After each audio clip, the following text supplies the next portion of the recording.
So today we're closing out the Aries chapter in the story of God, and I know just with schedules and everything that some people haven't done the last couple of lessons, or at least the last one. Um, what kind of impact, before I get started on this, what kind of impact has the history lessons that we've gone through so far in Aries, like talking about the rise of the Greek Empire and the Roman Empire? What kind of impact has that made on you guys, if anything? No, personally, I love history, but it just painted a very vivid picture of um, what really happened. And, I used to think of like Alexander rising and then leaving his kingdom to 4 generals, and then just, that was it. But you kind of expanded on that, and the generals and the who did what and who overthrew who, and it's just a really neat picture. I think there's one word that describes all of it, and that word is turmoil. Yeah, There was a lot of turmoil. it just wasn't succinct. Yeah. You know. Yeah, and there was two reasons why I wanted to do the Aries study this way. One was because Tim has already laid out the life of Christ in the Brian's module, so there's no point in me going back and rehashing all that stuff. But what we've not done since we've been involved in this ministry is really, every once in a while we'll pull in tidbits of history, but we've never really kind of spent any considerable amount of time trying to understand the world that Jesus lived in and how it got to be that. And so that's why, I haven't been dealing with his birth and his life and his death and his resurrection, even though we just went through Passover. And that's really kind of ultimately the culmination of the Aries story is the death and resurrection of Christ. But, we've been looking at that larger geopolitical picture just to try to get a handle on what kind of world Jesus lived in. Because I think it's very easy to read verses or passages or even chapters, perhaps even books, and you're in the depth of the story. But I've always enjoyed, if I've read fiction books in the past, the books I've enjoyed the most was where the author spent time building the world, right? So that when you get into the action and the characters, you not only see who they are and what they're doing, but you understand the world that they're living in and maybe why they're acting in certain ways. I was just gonna say, when everybody listens to the Revelation study from today that Tim put out, it's on YouTube. That question would be really great to ask next week, because you kind of get a better picture of what the Roman Empire, like what you've been describing, and how strong it is, and how powerful and scary it is, and like you can see like the enemy grooming it for such a time as Christ coming, and he came in not as this big conqueror, he came in like a lamb. Yeah. Remember that song, when he comes in like a lamb, roaring like a lion? Yeah. Or something. God's not dead, I think is what it is. Yeah. That's a really good question to ask next week too, when Yeah. we discuss Revelation. Yeah. I was just gonna say, I know in the first lesson that you did for Aries, I know one of the things that came out that kind of, and I guess it was in conjunction too, because I was in the class, intro to world religion. Oh, that's right. Yeah. So Yeah. it was kind of funny that you brought out the aspect of Christ's world when he was coming into it, and you mentioned about how he didn't reveal who he was until near the end. And in my class, he was speaking of the history and the time during that time frame, and he was explaining that a lot of people in the country at that time didn't refer to him as the Messiah, because it was thought that whoever proclaimed that would be an enemy to Rome. Right, Yeah. right. So he never proclaimed that during that time, and he never wanted it to be spoken necessarily until he was ready, because the reason he survived so long was because he never did anything against Rome. Yeah. And so, because a lot of other times, other religion leaders, I guess, would rise during that time frame and would be persecuted because Yeah. they would speak against Rome. Yeah. And he never did that. He didn't come to do political issues or anything like that. It was just, I'm just teaching my father's word and Yeah. his will, and that's it. And that's I don't it. have any other Yeah, agendas. we're going to touch on that idea because all of these empires, the only way that they controlled vast stretches of land and diverse cultures and people was by having local leaders and authority that was loyal to the empire, who would quickly put down rebellion, but do it in such a way that kept the peace. Right. That's the only way empires survive for these really long periods And of you time. had brought that up in the first one, and so it kind of brought to my memory, like, oh yeah, I remember them teaching about that. Yeah, that's cool that you were doing that at the same time. Yeah.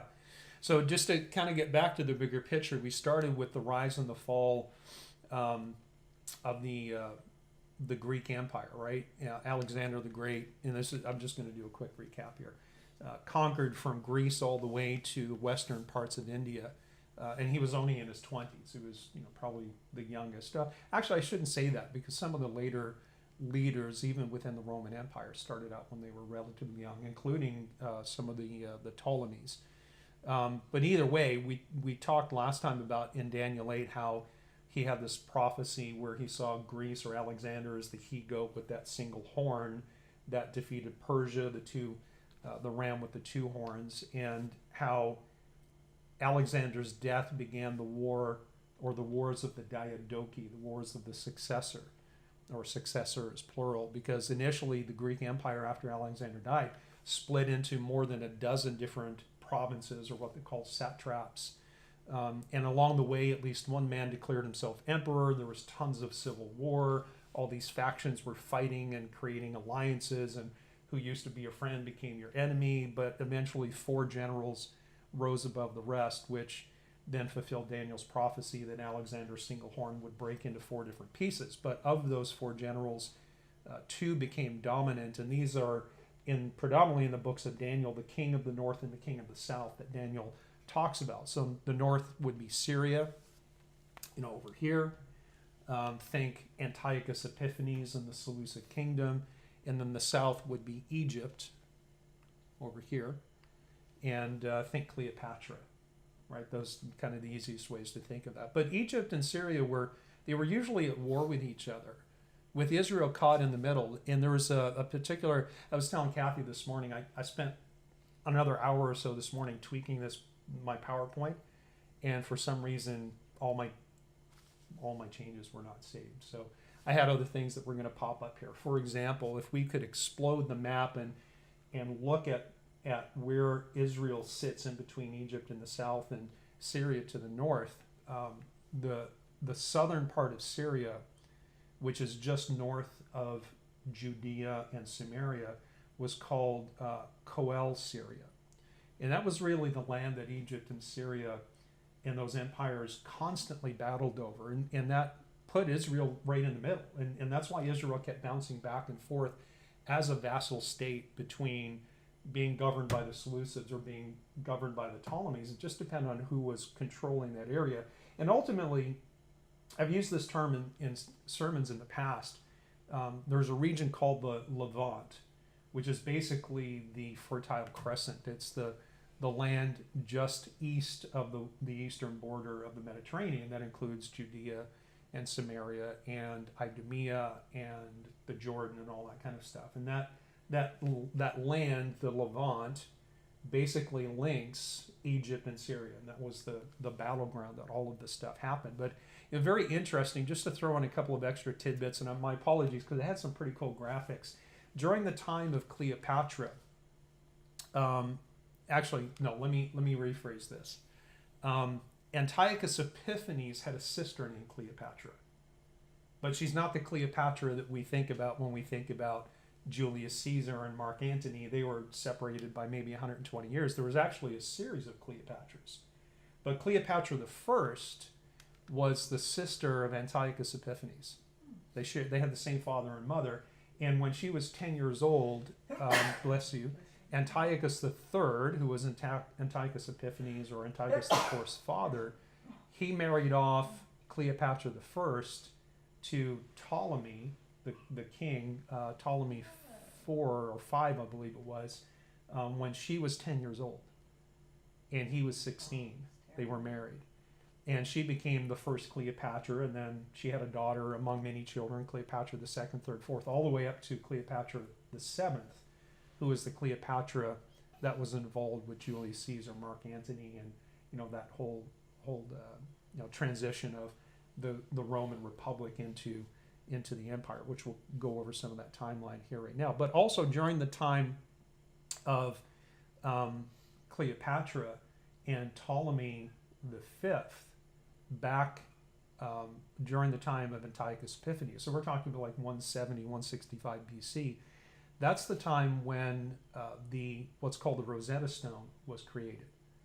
And the Rosetta Stone was discovered, I don't know, 1,000 years or so later. I'm not sure exactly when it was studied or discovered, but for many, many years, scholars and historians couldn't translate Egyptian hieroglyphics until they discovered the Rosetta Stone, which had the same passage or the same text written in 3 different languages. One was in Egyptian hieroglyphs, another one was English, and the third one was some Egyptian-related text. And I don't remember the name of it, but it allowed them to use those 2 other languages to start to translate Egyptian hieroglyphics. And that happened around the same time that Antiochus Epiphanes and the Maccabees. That's when the Rosetta Stone actually was created.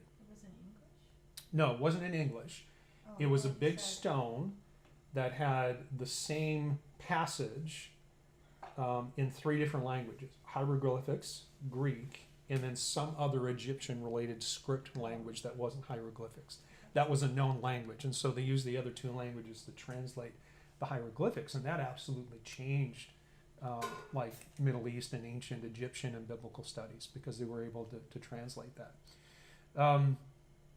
But going back to Alexander, like while Alexander pushed through the west, through Asia Minor, and all on his way towards Iran and Persia and India, Rome was just to the west of him that was beginning to strengthen and grow. So I want to take a look at this timeline and then start making a couple more connections that we haven't made yet. But if you remember, Rome began as a kingdom around 200 years or so before King Josiah and the Babylonian captivity. And it was around the time of Kings Ahaz and King Hezekiah, Ahaz being one of the worst kings, Hezekiah being a pretty good one. It was also around the time of the prophet Isaiah. And so the Roman kingdom began right around the time when the Jews were in the prelude to the Assyrian captivity. Right, that's when Romulus founded the city of Rome on Palatine Hill, and that was, after about 250 years, the kingdom was replaced by the Republic, which, it was an elected kind of Republican democratic process, kind of like what we have now, right? We have a democratic republic, but it was really more of an aristocracy than anything else, and you might argue that that's kind of what we have these days as well. And the Republic itself lasted not half a century, but half a thousand years, half a millennium. It was about 500 years, pretty close. But as Rome was building in its the lands and the peoples that it governed, the kings of the north and the south of the remnants of the Greek Empire were constantly fighting with each other. And because they were so diverted by their own wars and warring over that Levant area, the area where Jerusalem is, that allowed Rome to develop into this major threat. And it's not that the rise of Rome was easy.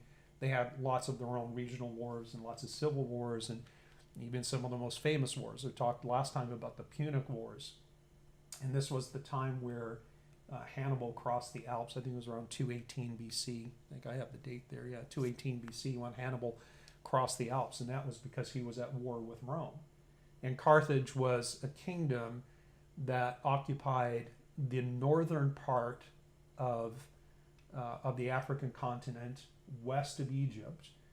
Is, if you're looking at me, actually, if we go back, let me see if I can point it out here. So here, right here would be where Alexandria is in Egypt. So Carthage would be, this whole area here, including this land, and it actually even went up even further to the west and went up where they controlled part of the Iberian Peninsula, which is where we see Spain and Portugal these days. But either way, we have the Republic rising, we have all these famous or infamous battles, and then we get to Antiochus Epiphanes in that period of time where he marched on Alexandria, and he was in control of Judea at the time. But as Antiochus approached Alexandria, he was met by that Roman consul who drew the line in the sand and said, "Don't step out until you give me your answer. Are you going to go to war with Egypt? And if you do, you are going to be also at war with Rome." And so when he was going back home, he was embarrassed, he was angry, and he heard about this rebellion in Jerusalem. And so he goes back in and he puts down, or tries to put down, the Maccabean revolt. And we have that whole story again of not the Hasmonean dynasty that came afterwards, but that whole story of Hanukkah.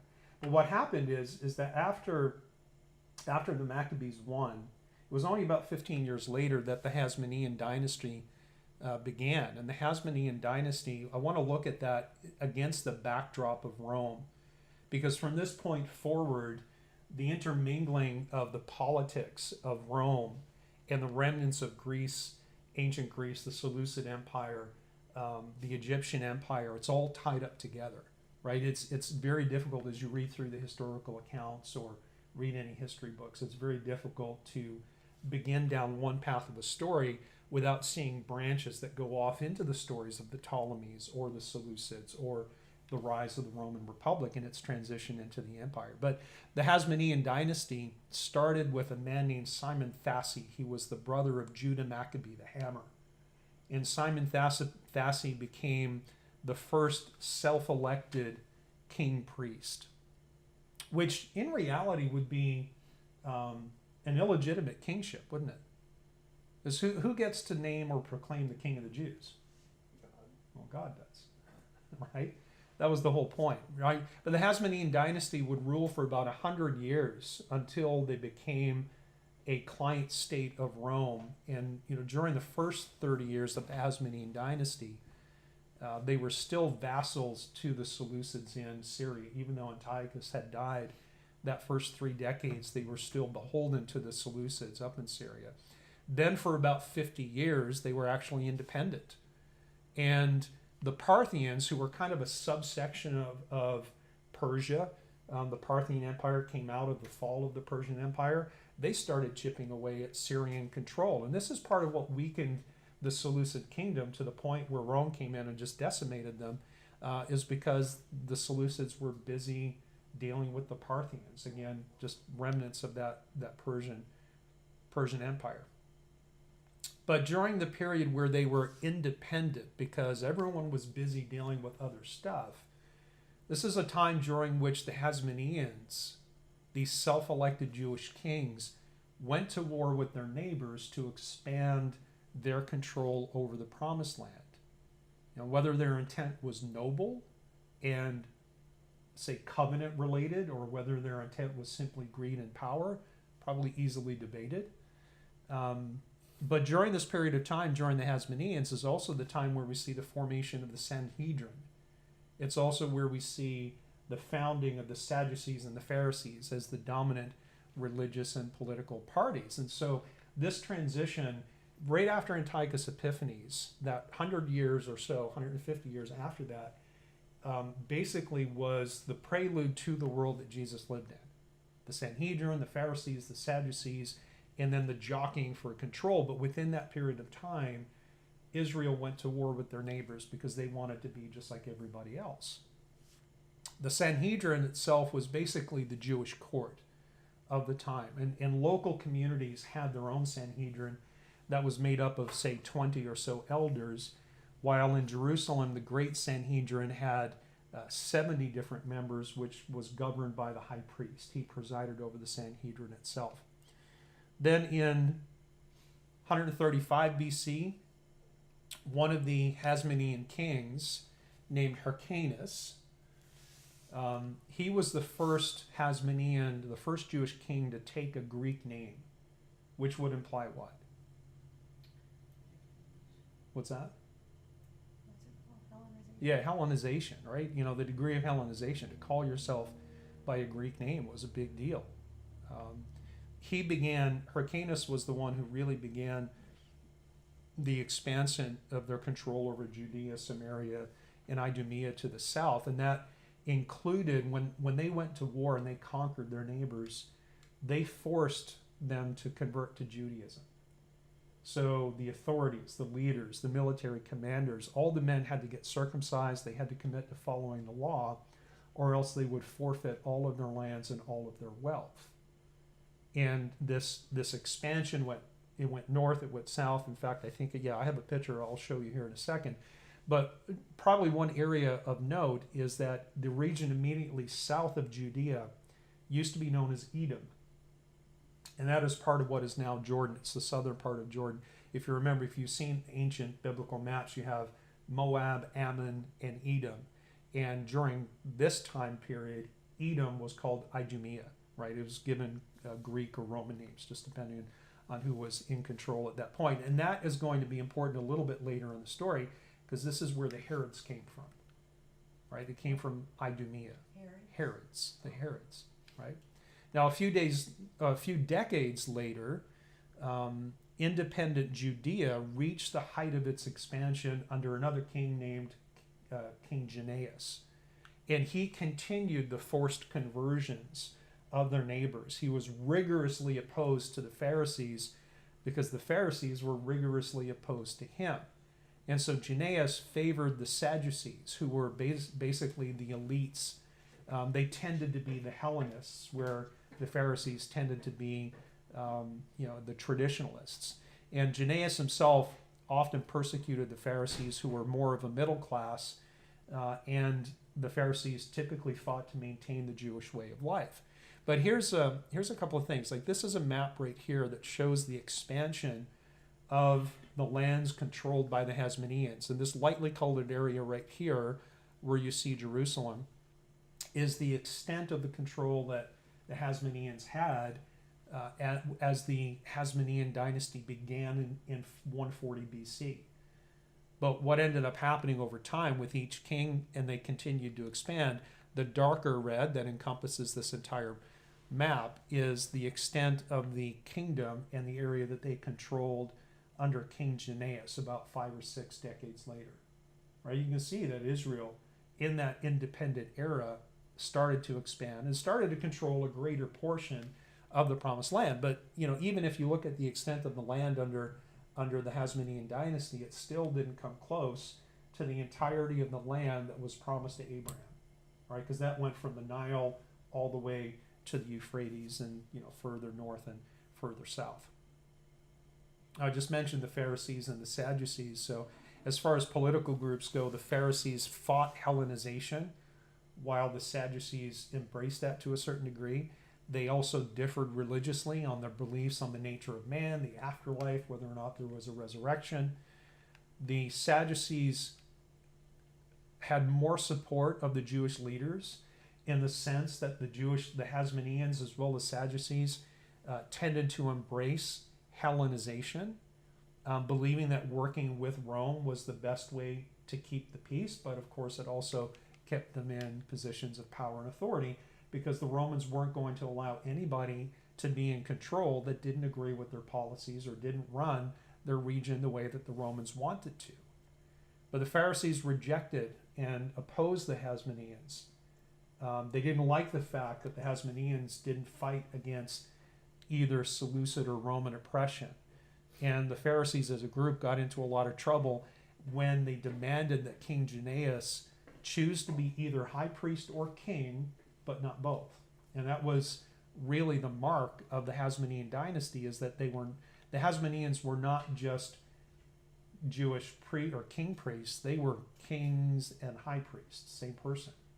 And they controlled the Sanhedrin. And the Sanhedrin at this point was generally populated more by Sadducees than it was by Pharisees. And so you could see that religion and politics were completely intermingled, right? You really couldn't separate the two. And this is one of the reasons why Jannaeus sided with the Sadducees, because the Pharisees were demanding he choose one role and one title versus the other. And he ended up siding with the Sadducees, as I said a moment ago, and he, even all the way down to favoring their style of rituals in the temple. Now, this was one of the points of distinctions between the Pharisees and the Sadducees, is that the Pharisees believed that the moral and purity law, not the moral laws, but the purity laws applied to general Jewish life, whereas the Sadducees, remember, these were the aristocratic elite that were pretty much Hellenized and closely aligned with the Hasmoneans. They didn't believe that the purity laws applied to life outside the temple. So somebody explained to me what kind of impact that would have on the life or the lifestyle of the Sadducees.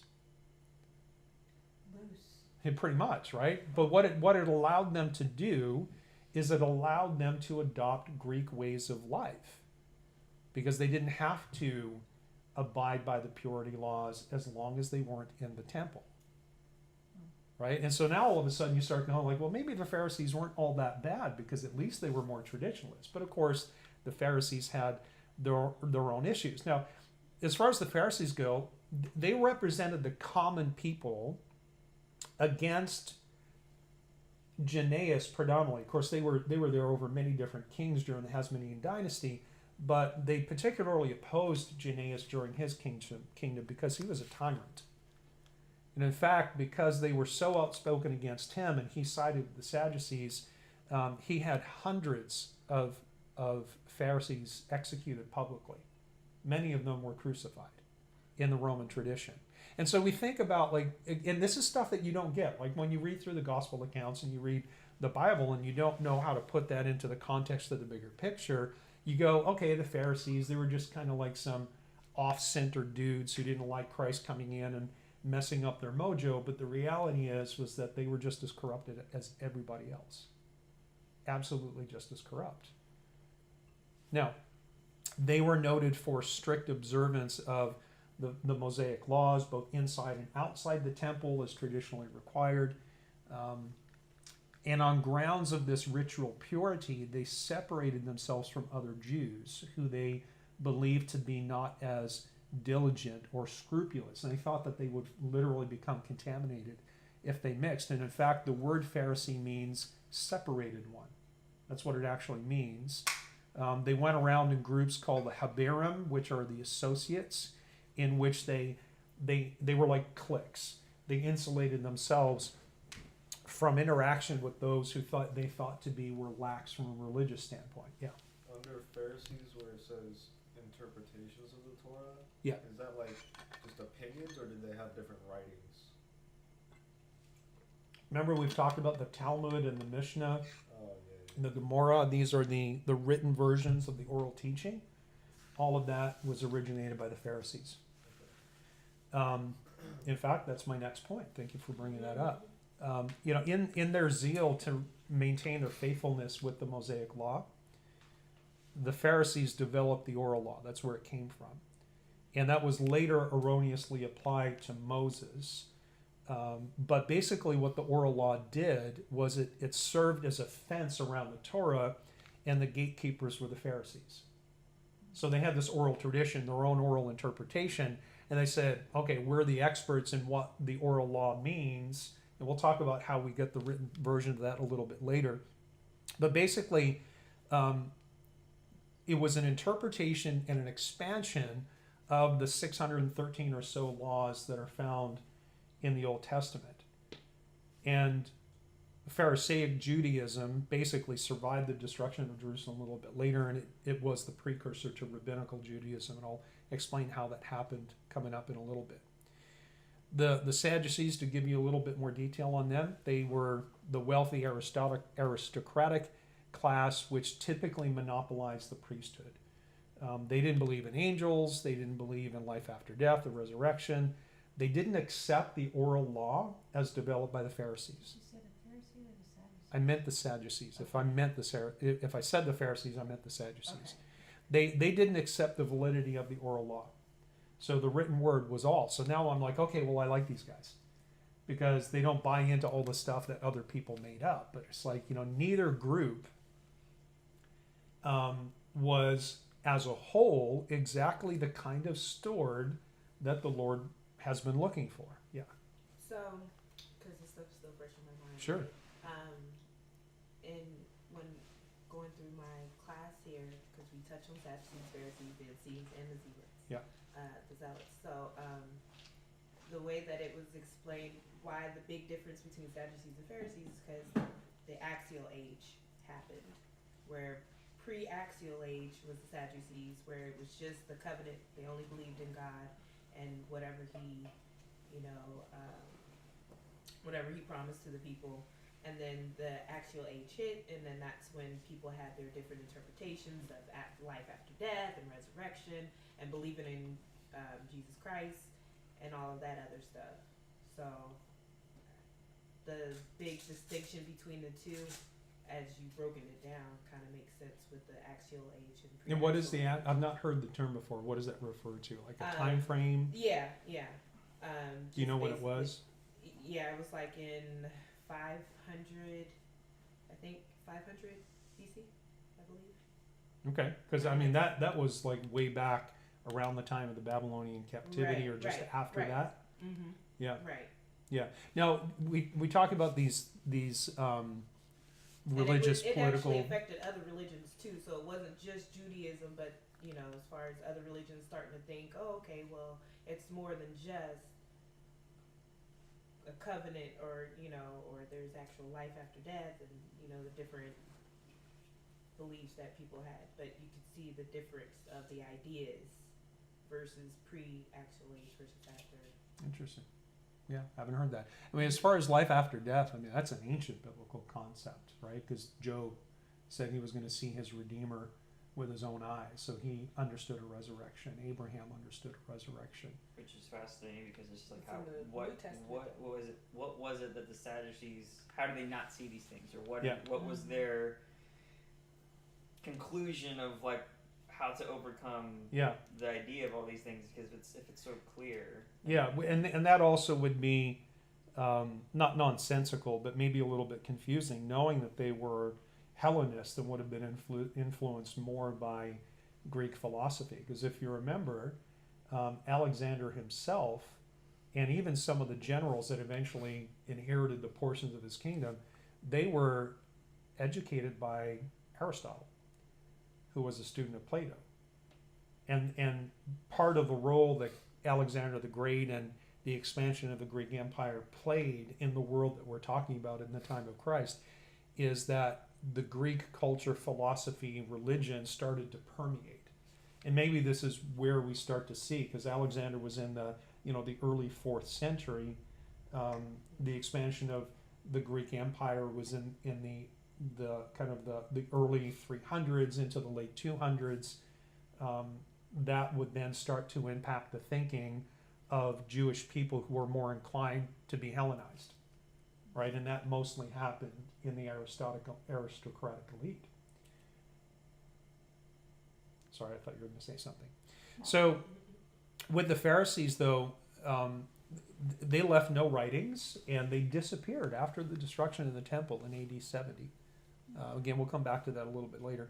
There were a couple of other Jewish sects. There were the Essenes. They were very ritualistic, very legalistic. We've talked about them before in a couple of other sermons in different books. I think in Corinthians, Paul addresses them.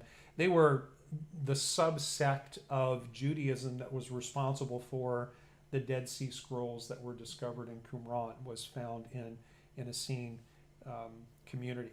The Zealots, these people, they were violent political activists, and they were partly responsible for what was known later as the Roman Jewish Wars of around the time when Paul died. And this is actually what led to the destruction of the temple in AD 70, is that these Zealots were stirring up unrest and rebellion against Rome, and Vespasian and Titus came in and basically destroyed everything. Yeah, go ahead, Kyle. When Christ was when he was in the New Testament, when he was referring to, like many times it's always referring to the Pharisees. There's a few instances where he's actually talking to the Sadducees when they talk about, right? So, but as a general term, did he kind of group both Sadducees and Pharisees together as a whole, meaning like the priestly like leadership as a whole, whenever like referring to like the Pharisees said blah blah blah blah, his response was this? Or was he only specifically talking to the Pharisees when it said Pharisees in the New Testament? Yeah, I think there was a time, like after Janaeus died, In fact, we're getting ready to talk about what happened around that time. But Jannaeus was the one who was against the Pharisees because they were against him, and so the Sadducees dominated the Sanhedrin. On his deathbed, he begged his wife and his 2 sons to embrace the Pharisees. So there was a transition in the balance of power and control in the Sanhedrin, to the point where the Sanhedrin was, in the time of Christ, was dominated by the Pharisees. Right? So it started out more of a Sadduceic, but then the Pharisees. And I think in the Gospels, like certainly when it just talks about priests, it would be an all-inclusive term. But I think that, I don't think when he's talking about Pharisees or talking to Pharisees, he's using that in a generic term, because those are 2 very distinct groups within the Sanhedrin, within that whole paradigm. But we're going back again to the King Jannaeus. And when King Jannaeus died, he had 2 sons. Of course, he had more than that, but 2 sons, 2 brothers, plunged Jerusalem into civil war over the throne. Right? And this was this is not unlike what we see with every single other empire that we've looked at, whether it's the Greek Empire in the aftermath of Alexander's death, or whether it's the Egyptians or the Seleucids.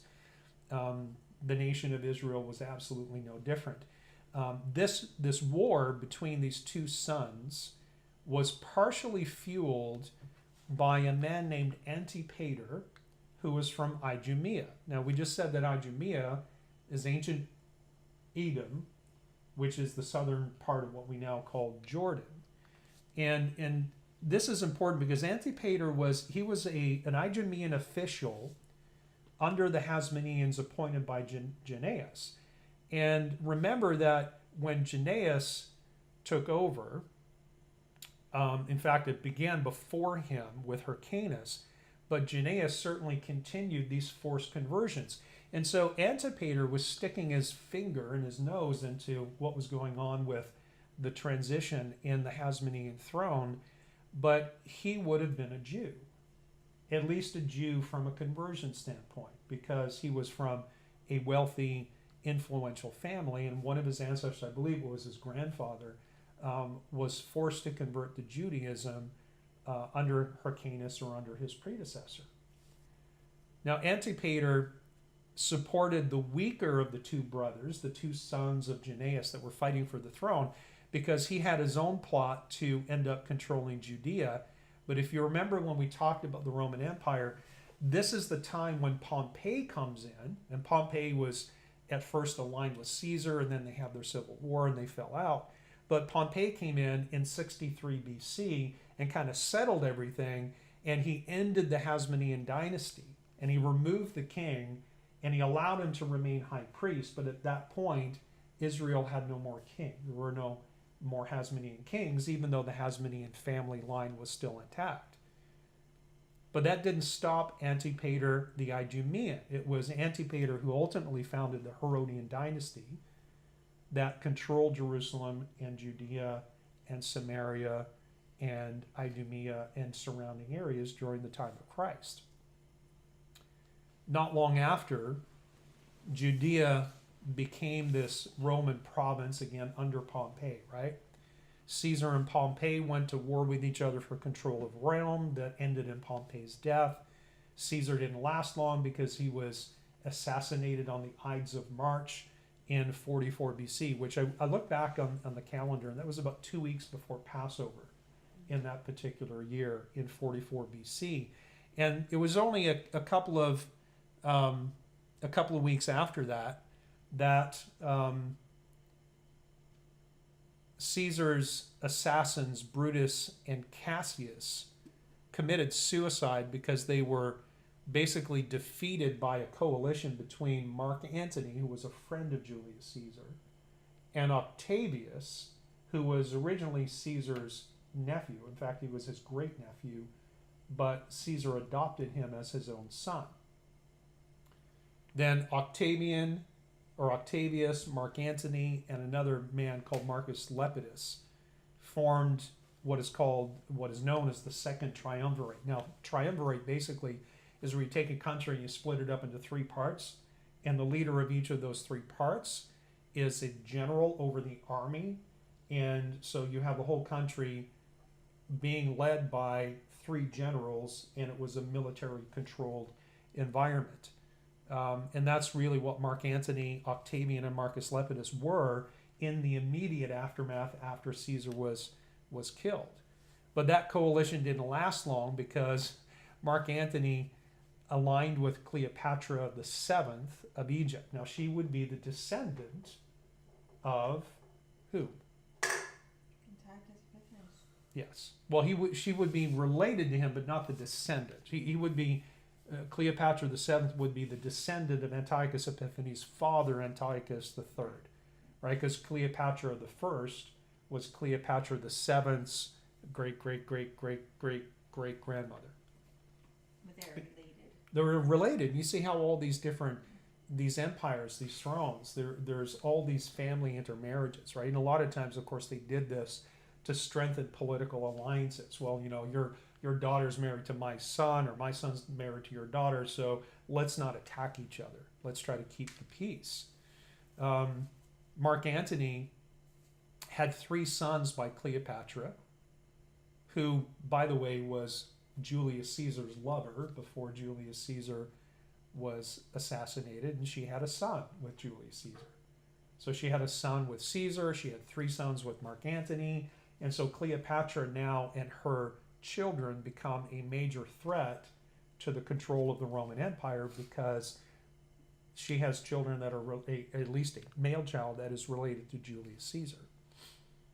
Well, Octavian and Mark Antony battle again for the control of Rome, and in 30 BC, Antony and Cleopatra commit suicide in an effort for Mark Antony to start to shift the tide of the war with Octavian. He launches this massive naval battle that Octavian wins, and hearing a false rumor, having been defeated and hearing a false rumor that Cleopatra was dead, Mark Antony fell on his own sword and was brought back. He was still alive. He was brought back to Alexandria, where he died apparently in the arms of Cleopatra. Of course, these little mini stories and how things actually played out depends on which part of history or which version of history you read.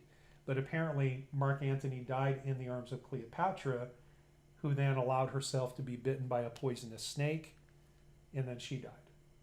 And that ended the Ptolemaic control and the Grecian rule over Egypt. Because remember, she was a Seleucid ancestor. The Seleucid kingdom came out of Greece.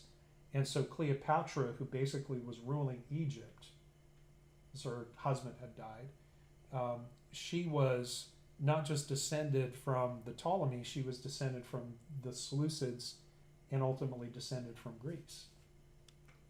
But at this point, Egypt now belonged to Rome. And the Roman Senate voted to give Octavian complete power, naming him Caesar Augustus, and thus we have the birth of the Roman Empire around 63, actually not 63 BC, actually 27 BC is when we actually have the very first Roman emperor. Now, Caesar Augustus was known to be a brutal man who killed his rivals just like everybody else, including Julius Caesar's son by Cleopatra, which technically would be his stepbrother by adoption, as well as killing the eldest son of Mark Antony. And of course, we see this over and over and over again throughout history. This is a way that people tried to ensure that they had very little in the way of opposition to taking the throne. Now, so what we're seeing is we're seeing history and all these momentous events kind of narrowing down to the time of Christ. I want you to keep all of this in mind, right? Antiochus Epiphanes fighting against Egypt, fighting against his own sister Cleopatra, Rome stepping in. We see the weakening of the Seleucid Empire because the Parthians from ancient Iran are coming and chipping away at them. And then as Egypt, the north, and Syria to the north and Egypt to the south are constantly battling over the region in which we see Judea, Rome is growing in power, continuing to meddle, and then all of a sudden we see the birth of the Roman Empire, and now Rome owns and controls it all. Take your Bible and go to Luke chapter 2. Man, that was a long introduction. That's the introduction. Would have been a lot better if my newer version PowerPoint had saved properly. This is now the fall of 4 BC. The fall of 4 BC. Luke chapter 2. It came to pass in those days that a decree went out from Caesar Augustus that all the world should be registered. This census first took place while Quirinius was governor of Syria. So all went to be registered, everyone to his own city. Joseph also went up from Galilee, out of the city of Nazareth into Judea, to the city of David, which is called Bethlehem, because he was of the house and lineage of David, to be registered with Mary, his betrothed wife, who was with child.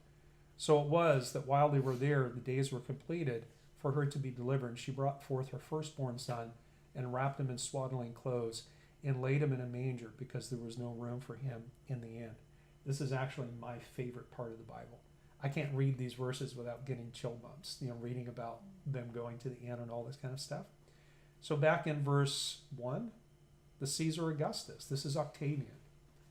This is the adopted son of Julius Caesar, who initially aligned with Mark Antony, but then they were enemies, and he defeated Cleopatra of Egypt and Mark Antony in this massive naval battle, and became Rome's first true emperor, even though Julius Caesar held the title dictator emperor for very brief, like at one point for a week and another one for a couple of months. He ultimately really wasn't the first emperor of Rome. So that adds, to me, adds a lot of color to this, because now I know the history of Octavian. I know the history of the Roman transition of the Roman kingdom to the Republic and to the Roman Empire. Now there's another name there, Quirinius, the governor of Syria. And as we've seen with Babylon, this is what we were talking about earlier, with Babylon, Persia, and Greece, empires always need local leaders that are loyal to the emperor to keep the peace, but also to allow trade to continue, to allow access from one region of a continent to the other. And this is why the area of the Levant was so important. It was strategically important. It was basically in the entire eastern side of the Mediterranean, and it controlled trade and flow of people and goods and services from Egypt and Arabia through Mesopotamia and Syria to the north, right? This area where Jerusalem is incredibly important from this geopolitical standpoint. But also these leaders were to collect taxes, and they were to keep the peace, as we said. In fact, keeping the peace and preventing rebellion was one of the top priorities for local and regional rulers, like Quirinius up in Syria. And it was typically done by maintaining allegiance with Rome, but having a close working relationship with local religious and political people like the Pharisees, like the Sadducees. And during periods of the Hasmoneans, where the Hasmoneans weren't independent, but they still functioned as a vassal state either of the north or the south.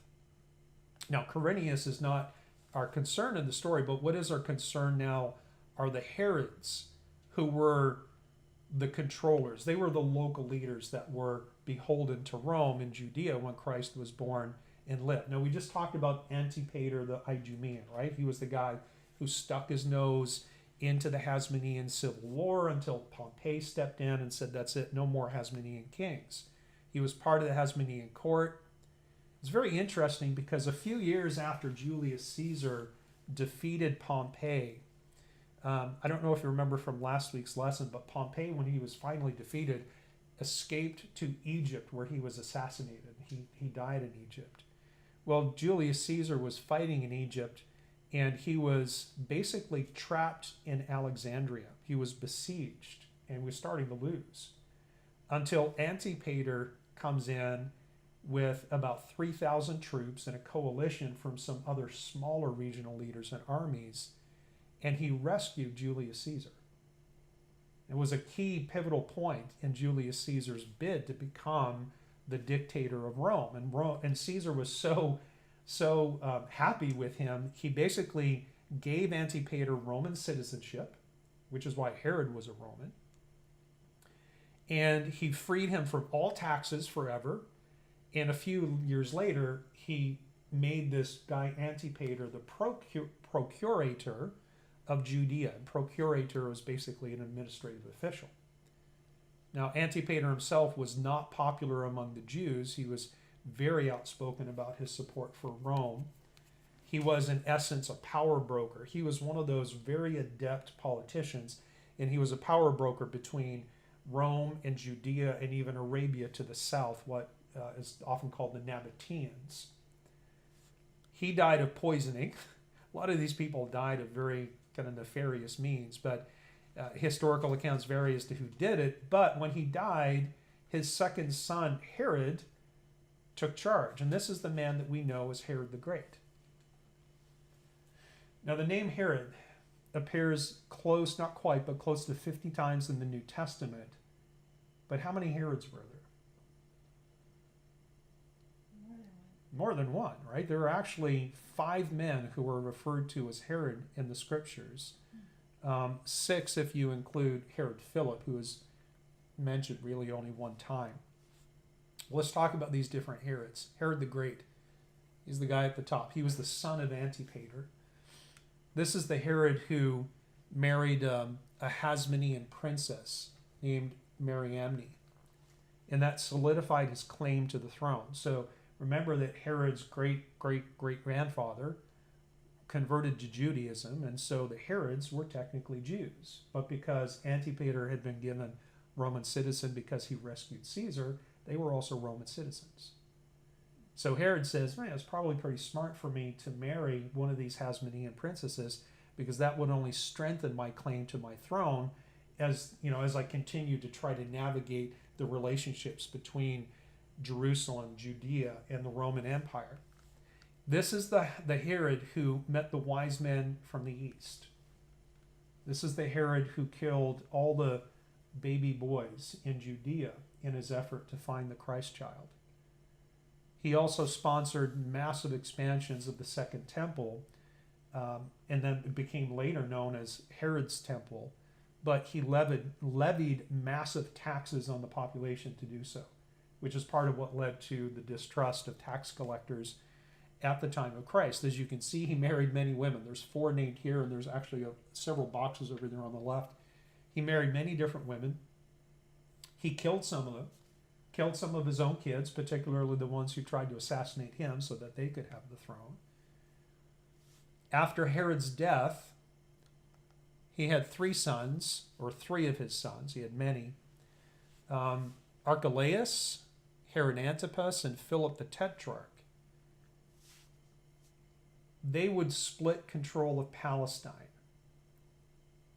Because what happened after Herod died, and he was known as King Herod, by the way, after Herod the Great died, Octavian, Caesar Augustus, basically said, no more Herodian kings.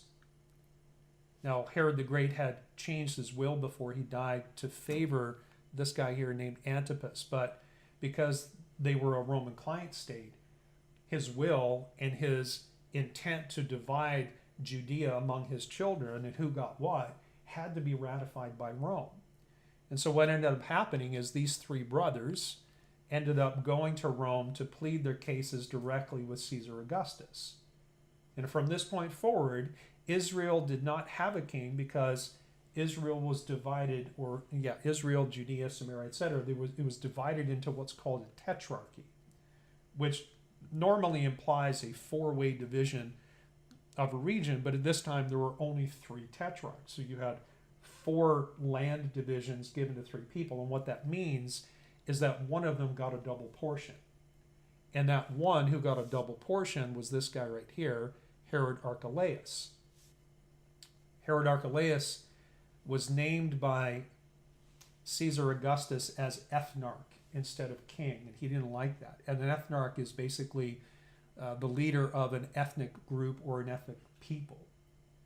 And he ruled for about 10 years. He got Samaria and Judea here. But the problem was he was a tyrant. He was an absolute tyrant. His 10 years of control was marked by absolute turmoil. He crushed several rebellions that were spurred by the Pharisees, and eventually Augustus had to remove him, and he exiled him to southern France because Archelaus murdered about 3,000 Jews. just for the sake of it. And after that, Idumea to the south, right, ancient Edom, Judea and Samaria became Roman provinces under the rule of Roman prefects in about 6 AD. And a Roman prefect would be someone like Pontius Pilate. Now, it was fear of Archelaus that led Joseph and Mary, when they came out of Egypt, because they heard that Herod had died, Herod the Great. And when the angel said, okay, it's time to go back, they were coming back into Judea, and they heard that Archelaus was in charge, and they said, no, we don't want to live there. And so they went north to live in Galilee, up here, which was controlled by Herod Antipas, who was Archelaus' brother, and he was the favored son of Herod the Great. It was this Herod Antipas who was rebuked by John the Baptist, because Antipas married Herodias, who was the ex-wife of his brother Philip, and he did it while Philip was still alive, and that's against the Mosaic law. And that's why John spoke out against it. He said, you have your brother's wife? So he threw him in jail and eventually cut his head off, because his wife, through his daughter, said, give me his head on a platter. And he wanted to please her. So he beheaded John the Baptist. And it's kind of interesting that when you read through the Gospels and you get to the story of Herod at this time, he was at one point fascinated by this man Jesus, who he heard was doing all these miracles. But on the other hand, he was terrified because he thought he was John the Baptist who would come back from the dead to convict him, to judge him. Well, Antipas was, he had his own issues. He was also the Herod that sent Jesus to Pontius Pilate during the Passover week, right before he was executed. Now, after Herod Antipas, Archelaus, now we have King Herod Agrippa. He is the grandson of Herod the Great, and he was, Herod Agrippa is his mother is not listed here. Her name was Berenice, and she was, I believe she was Judean. But Agrippa, just like Herod, man, he was corrupt. His degree of corruption, now at this point, the Roman emperor had changed. At this point, the emperor is Caligula. And King Agrippa was corrupt. He ended up being thrown in prison, but because he was very great friends, actually, my apologies. Agrippa was not the emperor, it was Tiberius, because it went from Augustus to Tiberius to Caligula. And Agrippa and Caligula were very great friends. So he had been thrown in jail by Emperor Tiberius, but then Tiberius died, and Agrippa apparently was able to help Caligula navigate the politics to become the emperor himself. He also sought to maintain good standing with the Jewish people, ultimately gaining the respect of both the Sadducees and the Pharisees, and he was very committed to Judaism. He was a purist. He was a traditionalist, if you will. However, it was this Herod that killed James and had Peter imprisoned during the Feast of Unleavened Bread. This is the story of where Peter escapes from the prison because the angel released him. And he's also the Herod who was struck down by the angel of God in Acts, I think it was chapter 12, where he was giving this public speech and the people are crying out, this is the voice of a God, not the voice of a man. And because he didn't give God glory, God struck him dead. And that led the way for Herod Agrippa II, his son, to take over and to take charge. And he was the last of the Herodians to rule over Palestine. He died around, not long after John wrote the book of Revelation, and it was around AD 100. But it was this Agrippa II, the great-grandson of Herod the Great, who famously remarked to Paul, in a short time, would you persuade me to be a Christian? To which Paul replied, whether short or long, I would to God that not only you, but also all who hear me this day might become such as I am, except for these chains. And he was also the Herod who said to Paul, I would have released you if you hadn't appealed to Caesar. And so Agrippa was forced, because of Paul's appeal as a Roman citizen, to send him on to Caesar. Give me a little bit more time and we'll be done here. We just read something from Luke. We're told that Joseph and the pregnant Mary went from Nazareth in Galilee south past Jerusalem to Bethlehem to be counted in the census, right? So Jesus grew up in Galilee in the city of Nazareth. Why were they living in Nazareth to begin with? Right, I kind of already answered it, but go to Matthew 2 because I want to show it to you. I think it's helpful. I like these little history lessons. As detailed as they might be, it paints the backdrop. It paints the backdrop, and it gives another dimension to the story. Matthew 2, verse 1.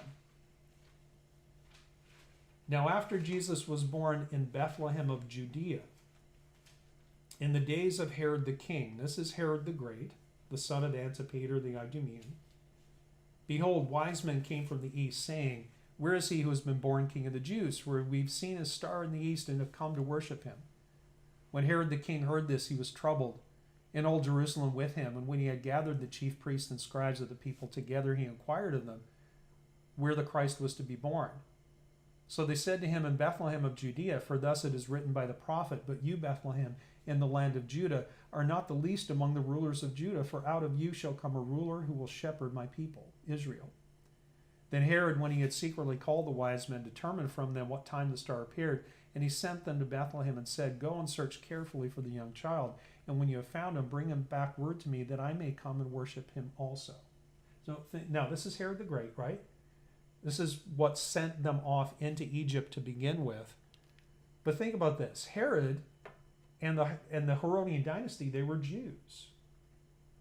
And he's asking these wise men, which came from somewhere in the east of Mesopotamia, like, what's all this deal with, like this child who was born king? What does that imply to you about how seriously he took his Judaism? Not at all, right? You would think that he would at least understand that there was a prophesied Messiah that was going to be the king of the Jews. But think about this other thing. Herod was the client king of Rome who ruled Judea on behalf of the emperor. He was completely and totally beholden to Caesar. And his job was to preserve the singular role of Rome and Caesar, over Judea, and it was his job to immediately crush any movement that implied that there was a king over the Jews other than Caesar himself. Right? And for all intents and purposes, Herod himself was also a Jew. Should have been at least partially familiar. So here he is, he's faced with the circumstance where he knows that anyone who can't maintain the peace in their jurisdiction gets replaced. They get exiled, they get killed. And now these wise men from the east are coming saying that there was a child who was born king of the Jews. And focus on that word. Born king of the Jews. Jesus, the baby, his birthright was the throne. It wasn't conferred by Herod, it wasn't conferred by Caesar, it wasn't conferred by Rome. He had an unassailable, uncontestable claim to David's throne. What kind of threat do you think that would be to Caesar Augustus? Massive. And also to Herod himself, right? In verses 9 to 12, the wise men find baby Jesus. They're warned by an angel not to go back to Herod, and so they escape.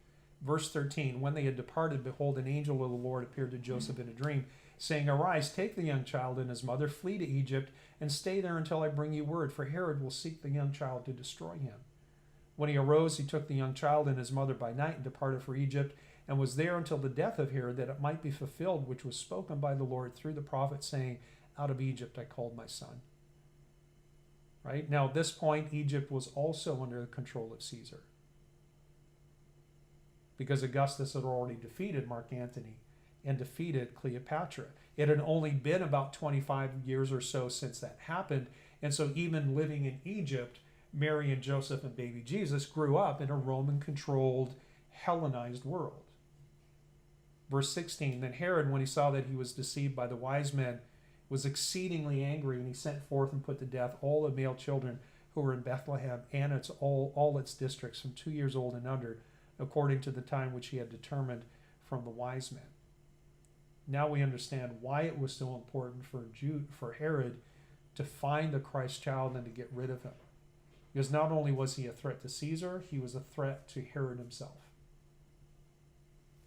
Verse 19, when Herod was dead, behold, an angel of the Lord appeared in a dream to Joseph in Egypt, saying, arise, take the child and his mother, and go to the land of Israel, for those who sought the young child's life are dead. Then he arose, took the young child and his mother, and came to the land of Israel. But when he heard that Archelaus was reigning over Judea, he was the tyrant. He was the one who ended up being banished because he just murdered people, just killed them. When they heard that Archelaus was reigning over Judea instead of his father Herod, he was afraid to go there. He was more afraid of Archelaus than he was of the father who had tried to find baby Jesus and kill him. And being warned by God in a dream, he turned aside into the region of Galilee. And he came and dwelt in the city called Nazareth, that it might be fulfilled, which was spoken by the prophets, he shall be called a Nazarene. This is why Jesus was from Nazareth. Because of the geopolitical turmoil, because of all these different forces that would have conspired to find and end him, Joseph was warned, diverted to Galilee, and Jesus grew up in Nazareth. Now, Archelaus, he was the ruler of Judea. He wasn't a king like his father. Antipas controlled the area of Judea. I'm sorry, not Judea, but Galilee, where Jesus was. And as I said a moment ago, Antipas had his own issues as well, right?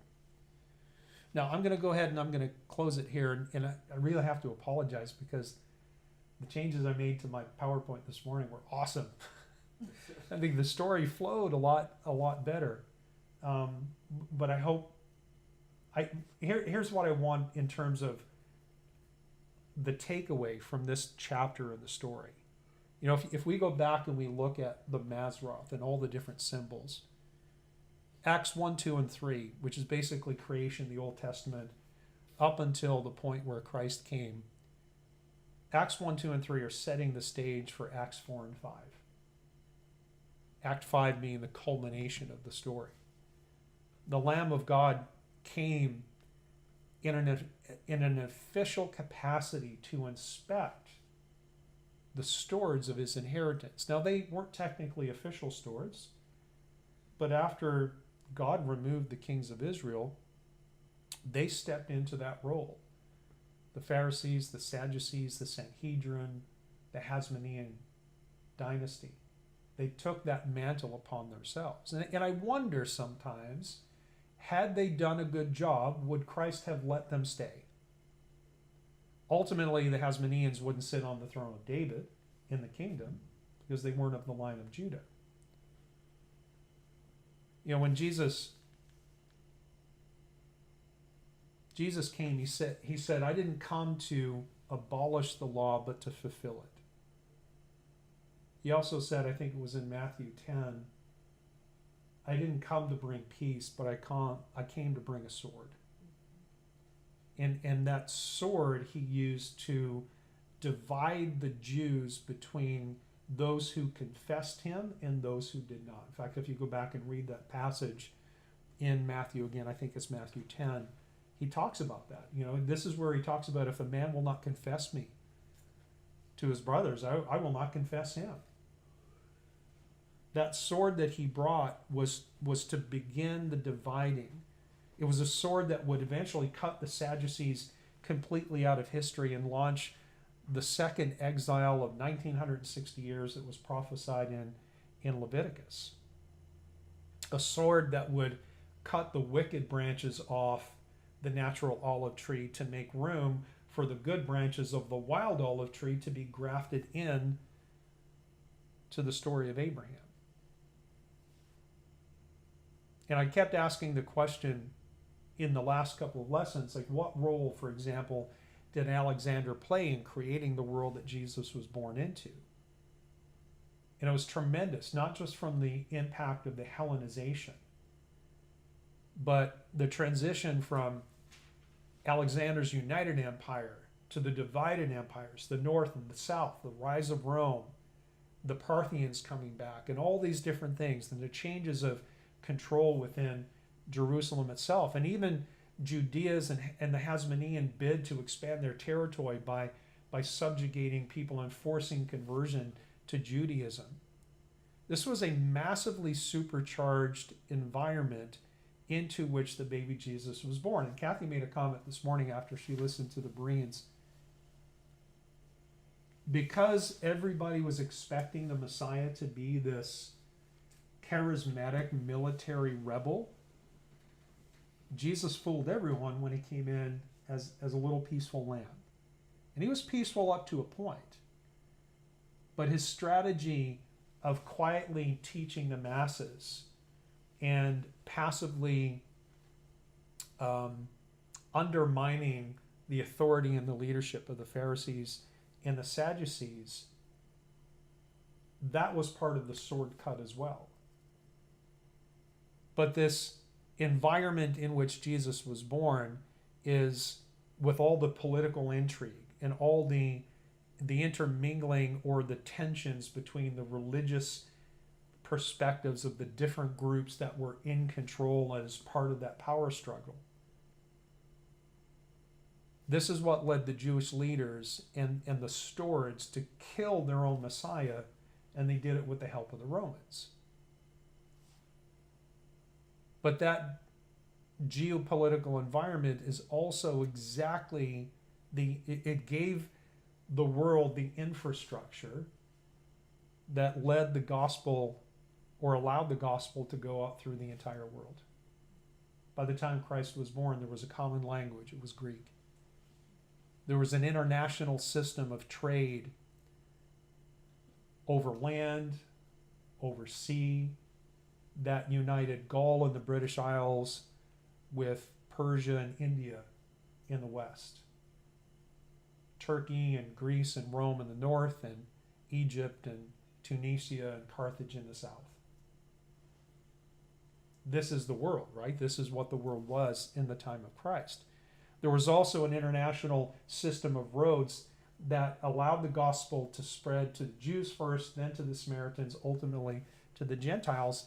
And with the destruction of the temple in AD 70, and we'll paint that story next, that's what allowed or ushered in the age of the Gentiles, which is the time frame that we're still in, that is quickly coming to a close. And all of this to say that while Acts 1, 2, and 3 set up Acts 4 and 5, the story of the Lamb of God and the historical geopolitical backdrop of what was going on at that time set up the apostles to be successful in their mission in spreading the gospel.